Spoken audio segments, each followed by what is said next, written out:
Assalamualaikum warahmatullahi wabarakatuh. Perkenalkan, nama saya Raditya Cayanika Pradipta dari kelas B319. Di sini saya akan mempresentasikan bab 11 yaitu teknik retorika, dan di sini saya akan melanjutkan dari presentasi dari kelompok kami. Yang pertama yaitu psikologi performansi. Jadi performansi atau performa ialah perilaku yang memiliki seperangkat respon terhadap lingkungan atau pencapaian. Jadi menyangkut hal-hal yang terlihat. Jadi biasanya itu tampilan atau look kita selama perform. Adapun psikologi performansi ialah psikologi yang mempelajari tentang performa, yaitu tampilan. Performasi ada dua, yakni yang pertama tampilan fisik, kedua tampilan fisik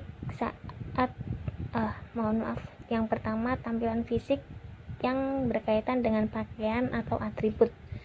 Kemudian yang kedua, tampilan fisik yang berkaitan saat berbicara, yaitu tampil di muka umum atau dengan orang lain. Kemudian oleh karena itu, Rahmat mengungkapkan bahwa seseorang tidak dapat menyuruh pendengarnya hanya memperhatikan apa yang dikatakannya. Namun, pendengar juga memperhatikan siapa yang mengatakan. Oleh karena itu, kunci sukses orang berbicara adalah salah satunya performansi. Kemudian, lanjut atribut. Nah, ini masih berkaitan tentang hal yang tadi, atribut tepat di tempat yang tepat. Jadi, atribut pada hakikatnya berkaitan dengan lambang atau ciri khas yang melekat pada diri seseorang sebagai penanda. Misal nih, rambut gondrong itu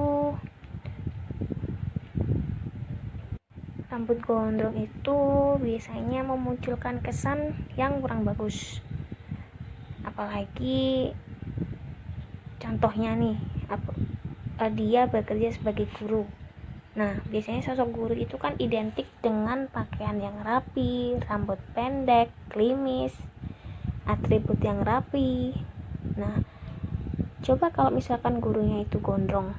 Nah, pasti orang-orang tidak akan percaya kalau guru modelnya rambutnya gondrong seperti itu. Ya kan? Jadi suatu tampilan itu mempengaruhi kita dalam kehidupan seperti itu. Kemudian lanjut penguasaan psikologi sosial. Jadi psikologi sosial ialah cabang psikologi yang berkonsentrasi pada aspek perilaku manusia yang melibatkan relasi individu dengan individu yang lain. Karena sejatinya manusia memang merupakan makhluk individual, tetapi mereka juga makhluk sosial. Oleh karena itu, interaksi dengan orang lain tidak dapat dihindari. Dengan demikian, sebagai sosok individual pasti membutuhkan orang lain untuk hal yang lain. Contohnya, penjual pasti membutuhkan pembeli, dan sebaliknya, pembeli juga membutuhkan penjual. Hubungan tersebut diharapkan bisa saling menguntungkan kedua belah pihak. Jadi ada timbal baliknya seperti itu. Kemudian lanjut untuk psikologi sosial dan berbicara. Dalam konteks berbicara, seseorang yang memahami psikologi sosial akan lebih mudah memahami orang lain atau kelompok atau suatu massa. Ketika kita berada di dalam forum, apabila memiliki seorang teman yang pandai berbicara, pasti akan mudah, yang disampaikan itu akan mudah tersampaikan dengan audiens seperti itu. Jadi itulah psikologi sosial. Ketika materi kita benar tetapi cara penyampaian kita tidak benar, akhirnya terkesan materi tersebut tidak benar. Lanjut, adapun prinsip kerjasama Grace dan berbicara. Ketika seseorang berbicara dan berkomunikasi dengan orang lain, diharapkan arus pembicaraannya itu seimbang, jadi agar tidak terjadi kesalahpahaman. Oleh karena itu, informasi yang Anda sampaikan harus seinformatif yang dibutuhkan. Jika kita mampu berbicara dengan memenuhi teori kerja sama Grace, dengan begitu mereka tidak akan mengalami kesalahpahaman ketika menafsirkan apa yang kita bicarakan. Jadi cukup sekian, seperti itu presentasi dari saya. Assalamualaikum warahmatullahi wabarakatuh. Assalamualaikum warahmatullahi wabarakatuh. Perkenalkan, nama saya Devina Medianti. Saya di sini akan menjelaskan beberapa materi. Yang pertama, saya akan menjelaskan tentang penguasaan psikologi personality. Jadi terkadang, menurut beberapa pengalaman saya, terkadang seseorang tidak percaya diri ketika berbicara di depan umum, di depan banyak orang, di atas podium, atau saat wawancara. Maka dari itu, pemahaman tentang psikologi sangat diperlukan dalam berbicara. Ada tiga tipologi kepribadian. Yang pertama adalah eksistensial. Eksistensial adalah manusia bergantung pada dirinya sendiri. Jadi contohnya itu ketika kita sukses itu karena diri kita sendiri, sedangkan ketika kita gagal itu juga karena diri kita sendiri, bukan dari orang lain. Karena menurut perspektif dari eksistensial ini, itu adalah kesuksesan kita, kegagalan kita itu semua berawal dari diri kita sendiri, bukan dari orang lain. Sedangkan dalam konteks berbicara itu semisal kita takut berbicara di depan publik atau di depan banyak orang. Ada beberapa orang yang berpikir bahwa alasannya adalah materi yang dia sampaikan terlalu banyak, sehingga dia berpikir kalau takut dia akan gagal berbicara di depan banyak orang karena tidak hafal dengan materi yang akan dijelaskan. Yang kedua, karena jumlah audiens yang banyak sehingga kita takut dan nervous waktu berbicara di depan umum. Ada beberapa orang yang berpikiran seperti itu. Sedangkan memang kalau dalam perspektif eksistensial ini, itu karena memang diri kita yang sudah takut dari awal. Takutnya dari diri kita sendiri. Itu penjelasan dari eksistensial. Yang kedua, saya akan menjelaskan tentang behavioral.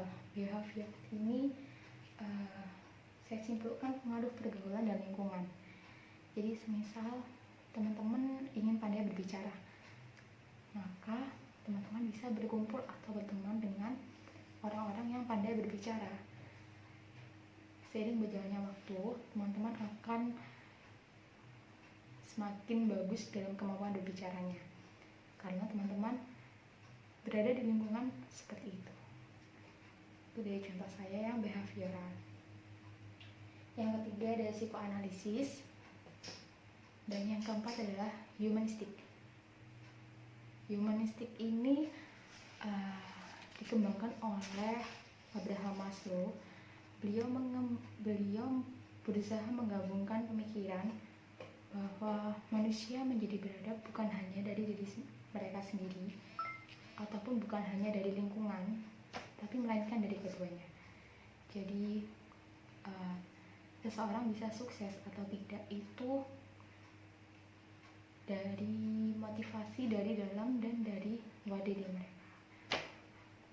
Mungkin teman-teman juga banyak contoh yang semisal menumbuhkan motivasi teman-teman ya, kayak lihat orang lain bisa sukses, kenapa kita enggak gitu. Lihat contohnya sih biasanya yang ada di sekitar pasti lihat orang tua kita yang cari uang buat kita itu susah gitu, terus orang tua kita juga udah lanjut usia gitu. Terkadang teman-teman juga ada yang tumbuh atau kebanyakan udah tumbuh ya motivasinya kayak aku pingin banggain orang tua. Salah satu yang sering banget ditemui sama teman-teman gitu. Terus contohnya misal nih seseorang mampu atau seseorang bisa berbicara dengan bagus di depan publik, itu karena memang dari dirinya memang ingin bagus atau memang ingin sukses ketika berbicara di depan publik. Sedangkan faktor penunjang lainnya adalah lingkungan, seperti contohnya tempat kursus. Dan yang terakhir saya akan membahas tentang psikologi performansi. Jadi performansi ini berkaitan dengan dua hal. Yang pertama, tampilan fisik berkaitan dengan pakaian atau atribut. Dan yang kedua, tampilan fisik berkaitan dengan cara berbicara kita dengan orang lain dan saat pembicara tampil. Jadi kalau keduanya ini bagus, maka atau bisa dioptimalkan dengan baik, maka nanti kita akan rasa menjadi pembicara yang dihargai gitu.